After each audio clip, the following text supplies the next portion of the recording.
Want to get golden notes on Instagram? It's easy. Hello everyone, and welcome back to our channel.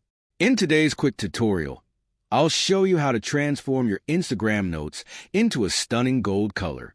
Make sure to watch until the end, and don't forget to like this video and subscribe for more helpful tips. To get started, first open the App Store or Play Store on your mobile device and ensure your Instagram app is updated to the latest version. Once that's done, open the app. You'll find yourself on the Instagram feed.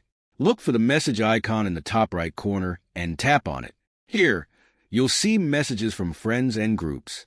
In the Notes section, tap on Note above your profile picture. Now, type your note and include words like gold, goat, medal, or victory. You can also use a goat emoji or any medal emoji for a fun touch. Once you've entered your note, hit the share button at the top of the screen. Now, you and your friends will see your note in a beautiful gold color. Feel free to use these words or emojis to change the color of notes on someone else's posts or reels, too. Thanks for watching.